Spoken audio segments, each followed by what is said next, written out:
দেবতা মণ্ডলীয়ে নিজ নিজ দায়িত্ব কর্তব্য পালি অকাতরে অন্যান্য বদলে যজ্ঞ সম্পূর্ণ করি নিশ্চয়। আসক্ত হরুকুনি তব ব্যক্তিত্ব কিন্তু দেবরাজ এগুলো যে কম্পয় বা তুলপনায় মোর অন্তরের পড়া দেবরাজ নাই কোনো চিন্তার কারণ অটল গৌরবে গোলামিত আপনি সর্বরাজ মিশাতে নহবস্তি পরম প্রভু নারায়ণ নির্দেশ জগতের সুন্দর ভাবে হাতি আছো কাকার পরিচয় নন্দ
দেবগণের যাই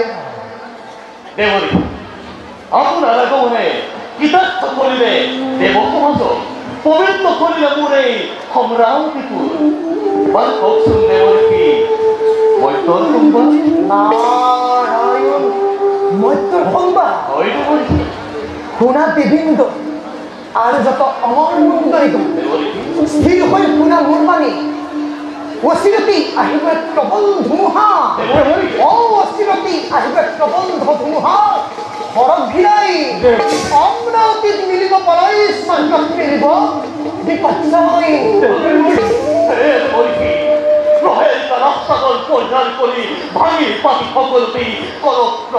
নাৰায়ণ বাহক বহুমতী খাল বৈ দিগ্বিজয় কৰি সূচনা অতি শীঘ্ৰে আহিব প্ৰবল বেগেৰে স্বর্গোদ্দেশ্য করে কল্পনা করছে খালবই সম্মুখ সমরত মৃত্যু জানতি আজ ছয়টির কাছে জন্ম করো অমর্ত ভক্তি ভরে পঞ্চাশ মানবে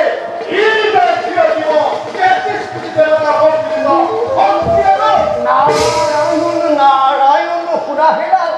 দেবেন্দ্র সামান্য নহয় মৈত্ৰৰ মানৱ ও সামান্য নহয় মৈত্ৰৰ মানৱ তপস্যাৰে তুষ্ট কৰি শিৱক তৰিকৰ বিজয়ীবৰ মাটিৰে হালবই আৰু তুষ্ট কৰি মহাদেৱে সেই বৰকেই কৰিলে প্ৰদান আৰু শুনা প্ৰদান কৰিলে অদ্ভুত তুৰন্ত ঔৰন্ত ৰথ য'ত ঠিক ইচ্ছামতে সকলো ঠাইতে হ'ব পাৰে উপস্থিত নাৰায়ণ এই ৰথতে উঠি প্ৰবল বেশিৰে সমস্ত আহিছে স্বৰ্গৰ অভিমুখে এই কবি বিধিৰ বিধানতে অবিলম্বে কৰা প্ৰতিকাৰ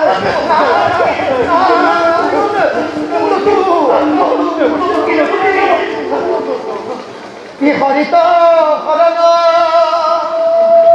কি লয়াবি তুজনয়ে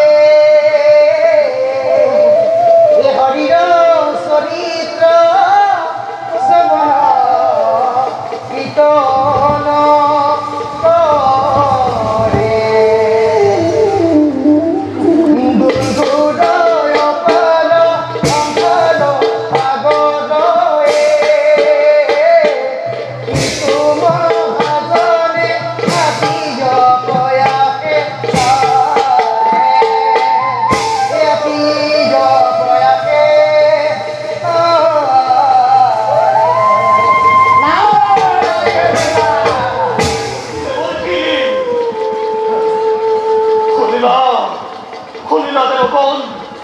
দেবর্ষীর বাণী মন্ত্র মানবে বিধাতার বন্ধই আমি আছে হেন অমরাবতীর লালসা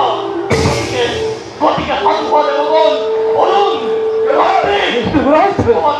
তোমাকে প্রবেশ থাকি মাইক্রমের পাঠা দিবকেই পাহান্ত খাব তাহাকে শাস্তি প্রদান করিব লাগিব যাতে যোগদান করলেও কোনেও অশান্তির সৃষ্টি করিব নোৱাৰে স্বৰ্গৰাজ্য গতিকে বলা যুদ্ধৰ বাবে প্ৰস্তুত